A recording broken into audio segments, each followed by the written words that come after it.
Hello! Hello and welcome to another episode of A Few Minutes with the Mayor. My name is Damian Graham and I'm with the City of Raleigh, and we are shooting this episode from Memorial Auditorium as part of the Duke Performing Arts Center. And as you can see, as you look around, this is a beautiful venue to see all the great shows, and if you're interested in seeing a show, please come to our website and check out what's coming up very soon. We're joined, of course, by our Mayor, Mayor Nancy McFarland. Good to see you as always. Great to see you. If you would, let's just catch up Sure. and grab a seat. Sure. Okay. Well, Mayor, as always, it's a busy time. There's been a lot of news about the city, and one of the most exciting things that's come out in the last couple of weeks is Amazon's announcement that we are on the top 20 finalists for their future HQ2 or headquarters number 2. Pretty cool.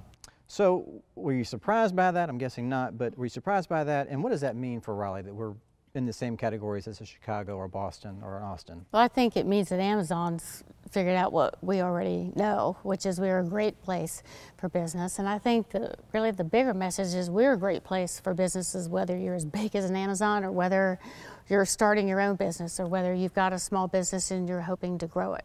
Because we've worked very hard to, be that kind of city that fosters entrepreneurs and helps small businesses grow, but also a place that larger businesses want to come. And I think what we always sell is quality of life. That's one thing that we can compete with anybody in the world about is quality of life and the incredible talent pool that we have here. We are so fortunate to have so many universities, not only in Raleigh, but obviously in the Triangle. We have some tier 1 research universities, but it really is about creating that quality of life in that place that people want to live. And because we've done such a good job of that, people are moving here, and companies know that they need to locate where people want to live.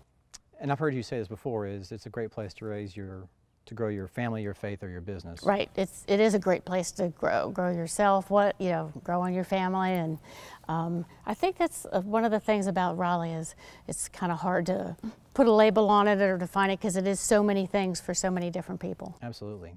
Well, so we mentioned growth, and that, no surprise to anybody, that's one of our top issues facing the city.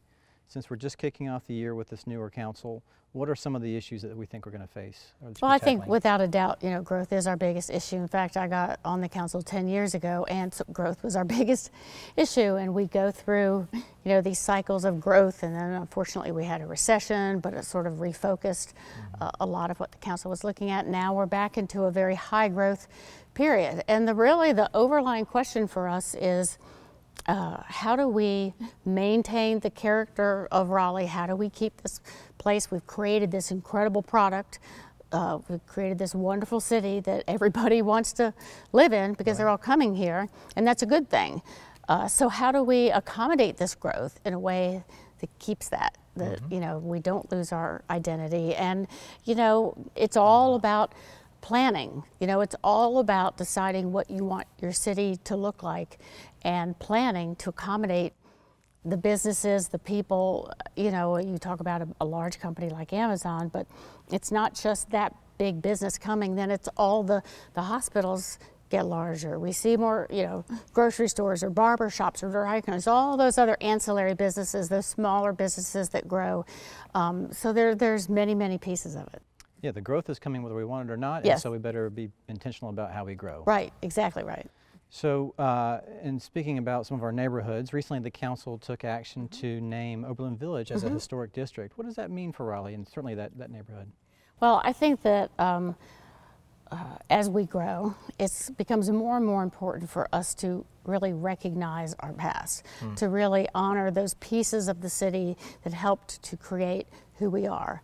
And Oberlin Village was one of the first areas that was for freed African Americans, and I believe they purchased the property from the Mordecais, who owned a great deal of the land in the area at the time. And we had people coming to council whose family members stretched back to some of the original inhabitants. And we have a few of the remaining structures we can see are working very hard to rehab a couple of the more prominent homes that were there in the time. But it's one of those things that if you don't do something to protect it, once it's gone, it's gone. Right. So the The people that live in that area have been working very, very hard for a long time to see this happen, and I think this council really recognized that that was an important piece of history we needed to honor. Absolutely. Well, so speaking of the council, not surprisingly, it is that time of year where usually the council takes a break and has a retreat to sort of set some goals. That is coming up. So what do you expect to achieve on this next retreat with the team? Well, you know, I think it's a really good time for us to kind of get away and focus on why we're here. Why are we doing this, and how do we sort of get back to taking that long-range strategic look on what we want the city to be, you know, next year, 5 years, 50 years in the case of something like a Dix Park, because you know, it's very easy during the course of the year to get caught up in potholes or, you know, one specific case here or sidewalks here, but we have to remember that really our job as a council is to set policy, and that policy is really what forms a strategic plan for the city. The strategic plan is all about reaching those goals, those policy sort of vision plans that we set. So, you know, most people don't realize this is a part-time job. Right. So most everybody, I mean, we all have family, we all have other things, jobs or whatever that are pulling on us, and lots of people are on other nonprofit boards or whatever. So this is really a time for us to just focus on this and to work on working together as a team, because you do have 8 people that all have very diverse opinions, but we all agree we're here because we want to make Raleigh even greater. So it's just a great time to focus back on that. We'll look forward to hearing about how that goes, and we'll certainly be thinking about everyone as they take that trip. So lastly, we mentioned this is Valentine's Day. Any big Valentine's Day plans for the family? Oh, well, my husband's, you know, we're going out to dinner, and might have been some flowers on my counter this morning. Nice, very nice. So, if I'm lucky, I'll be in bed by 9:30. You know, be a big victory for me and my wife. Well, you know, when you got little kids at home, it's sleep is really valuable. It's really valuable. I'll take that it's over the best any gift cards, you can. Yeah. Chocolates, none of that. I just want sleep. Yes. Well, Mayor, thank you as always for taking time out of your schedule. Always fun to be here. Appreciate you joining us as well, and so we will see you next time.